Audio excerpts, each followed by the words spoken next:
Di balik kekalahan atas China dan juga Jepang, terdapat satu keputusan Koshin yang mungkin hanya beliau sendiri yang tahu jawabannya. Gimana itu berkaitan dengan Eliano Randers? Asli, sampai detik ini nggak ada yang paham mengapa Eliano nggak pernah masuk list pemain yang dibawa. Padahal jika dilihat bersama, Eliano ini bukan pemain yang jelek. Maka dari itu, apa yang dijelaskan oleh Koshin dalam wawancaranya masih sangat ambigu untuk dipahami. Sesuatu yang pastinya menimbulkan reaksi dari pihak keluarga Eliano sendiri, terutama sang kakak yang pastinya merasa sedih melihat Eliano sesedih itu dipelukan Erick Thohir. Di sisi lain, ekspresi kekecewaan juga tampak terlihat dari Kelvin Verdong usai laga. Bahkan dengan tegas, ia menyebut kalau timnas Indonesia harusnya bisa bermain lebih baik lagi. Dan Kelvin pun tak sungkan dalam tanda kutip mengkritisi soal lini depan plus pemilihan taktik Koshin yang dirasa terlalu bertahan. Meskipun begitu, Kelvin yakin jika tim ini masih punya harapan asalkan semua tahu kesalahan masing-masing.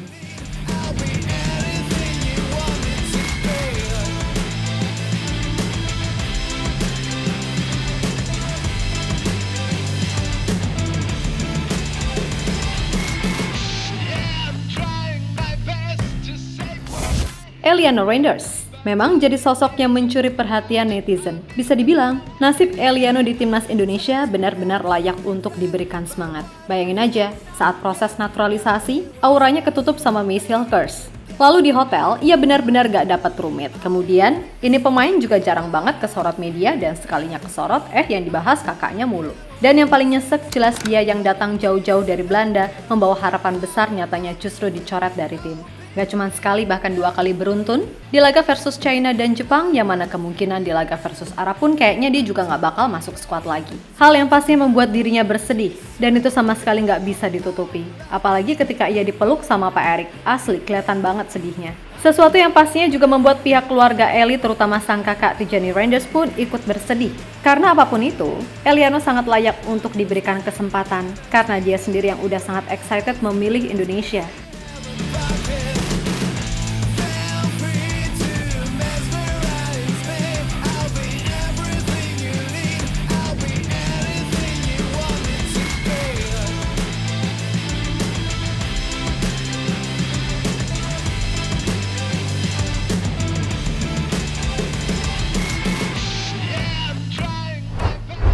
Yap, melihat sikon Eliano, Koshin menjelaskan kalau untuk sekarang ini, kemampuan Eliano masih dirasa belum cukup untuk menembus skuad timnas Indonesia. Akan tetapi, Koshin sendiri nggak menjelaskan lebih jauh apa alasan lainnya, sehingga membuat ambigu. Nah, meskipun kami masih mendukung Koshin, tapi dalam hal ini, suka tak suka kami harus memberikan kritik. Pertama, apakah Eliano sejelek itu? Jika dibandingkan pemain seperti Arhan, Nathan, Witan, Yakob, Marcelino, hingga Asnawi sekalipun. Kedua, kalau masalah fisik, kami rasa tidak ada masalah, karena Eliano sendiri adalah pemain yang udah terbiasa ditempa di level tertinggi. Memang ia sempat cedera pramusim, tapi bagaimanapun sekarang ia sudah fit. Ketiga, secara pengalaman dan jam terbang, jelas Eliano mutlak di atas pemain-pemain yang disebutkan tadi. Dikutip dari Transfermarkt, Eliano tercatat udah tampil di 92 pertandingan di Eredivisie. Bahkan di musim lalu, ia tampil di 32 pertandingan Eredivisie dengan torehan 3 gol dan 1 assist. Memang musim ini ia lebih sering main di bench dan baru mencatat 9 laga. Tapi bagaimanapun, ini hanya persoalan waktu sampai ia kembali bisa mengambil posisi inti. Lantas gimana dengan pemain lain? Marcelino yang selama di Belgia cuma main 7 kali di level kompetitif, dan di Oxford pun ia belum pernah main di laga resmi tim senior. Lalu Arhan, di Tokyo Verdy dia cuma main 4 kali, di Suwon baru 2 kali, dan Arhan pun dipanggil, kami yakin cuma untuk lempar bola aja. Bahkan jika boleh objektif, pemain seperti Edo Febriansah lebih layak dipanggil karena tampil stabil bersama Persib. Nathan Chuaon, di Swansea ia baru tampil 3 kali musim ini, tapi nyatanya Koshin tetap memainkannya. Yakob Sayuri okelah, masih bisa diterima. Ia main karena di klub pun ia rutin dan mainnya juga lumayan oke. Lawitan, musim ini ia lebih banyak tampil sebagai subs, tapi juga dipanggil, dan kalau main pun lebih banyak bikin sebelnya. Asnawi masih bisa diterima, karena sejelek-jeleknya dia, kata orang, ia adalah pemain yang reguler tampil di klubnya. Intinya kalau alasannya soal chemistry itu agak lucu sih, karena biar gimana pun Eliano juga berhak dapat kesempatan. Lalu soal kualitasnya, statistik udah membuktikan. Fisik, kami pun tak yakin Eliano selemah itu. At least masukin dia dari bench itu masih mending lah ketimbang dicoret dan jauh-jauh dari Belanda cuman untuk jadi tim hore. Memang bagaimanapun itu mutlak hak pelatih, tapi kami merasa ada sedikit subjektivitas dari Koshin, terutama soal Marcelino, Witan, dan Arhan. Sekali lagi kami nggak ada maksud atau tujuan tertentu, murni hanya mengkritisi apa yang harus dikritisi. Dan apa yang dilakukan oleh Koshin kepada Eliano bisa dibilang super kejam, yang mana PSSI pun juga bingung gitu. Walaupun kembali lagi semua itu hak pelatih.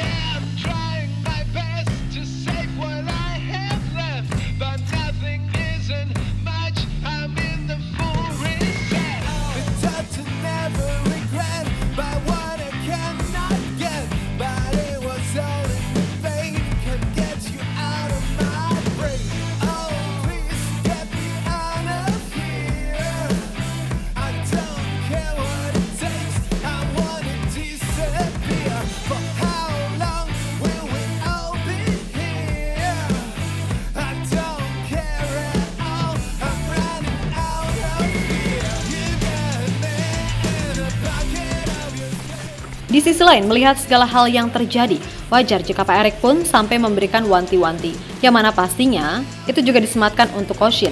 Dan sejatinya itu sejalan dengan apa yang diutarakan oleh Kelvin Verdong, di mana Kelvin secara tersirat mengatakan harusnya dengan komposisi materi pemain yang ada, Indonesia bisa bermain lebih baik. Dan Kelvin pun tak sungkan dalam tanda kutip mengkritisi soal lini depan, plus pemilihan taktik Koshin yang dirasa terlalu bertahan. Meskipun begitu, Kelvin yakin jika tim ini masih punya harapan asalkan semua tahu kesalahan masing-masing. Didn't perform so well. Japan was just better today. So, what things that need to improve to face the match against Arab Saudi?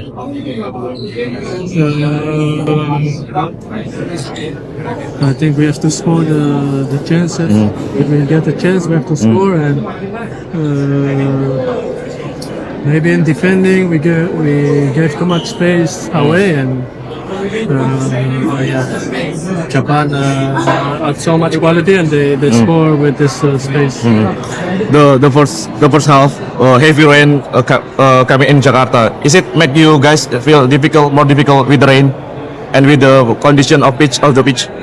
Yes, but I think this is no excuse. I think Japan have the same problem. They also play with rain and with the pitch, so we both have problems with this. So I cannot say it's because of this. Ya, berkaca dari apa yang dikatakan oleh Kelvin, memang selama ini Koshin lebih suka bermain dengan pola 3 back, yang mana itu berubah jadi 5 back ketika dalam mode bertahan. Masalahnya, dengan kualitas pemain yang dimiliki, sesungguhnya amat sayang kalau pemain-pemain yang ada seolah dipaksa untuk terus bermain bertahan. Karena bagaimanapun, kualitas pemain seperti Tom Haye, Kelvin Verdong, Ragnar Oratmangun, Ivar Jenner, Kevin Dix, Justin Hubner, Rafael Strijk, hingga Jay Sess adalah pemain yang secara naluri sangat menyerang. Sekali lagi ini cuma pendapat ya, dan gak ada sedikit pun niat buat sok tahu atau apapun. Murni pendapat, jadi kalau beda pun gak masalah. Nah, kembali ke soal tadi.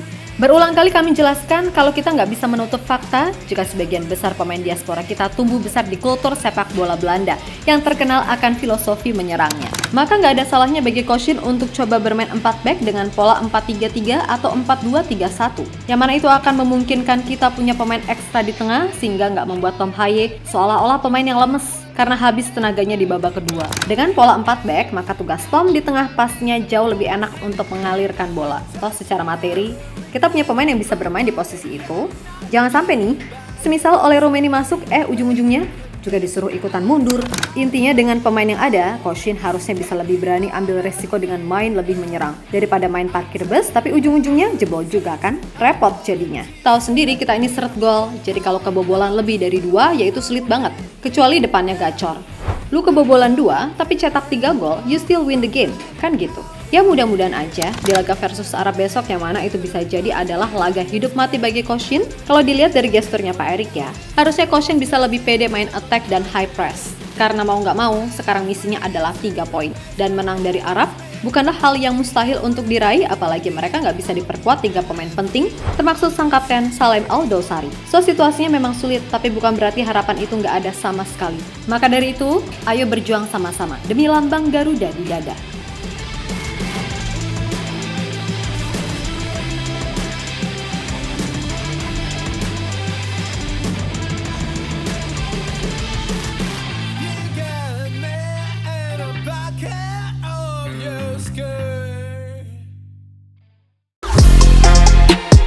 Halo, izin iklan sebentar ya guys. Jadikan ruangmu bernuansa Timnas. Temukan beragam poster dinding, sepak bola dan Timnas dengan desain menawan, kualitas premium dan harga yang tidak akan menguras kantong. Segera klik link Shopee di deskripsi video ini dan dukung Timnas dengan sepenuh hati. Mulai dari dinding rumahmu.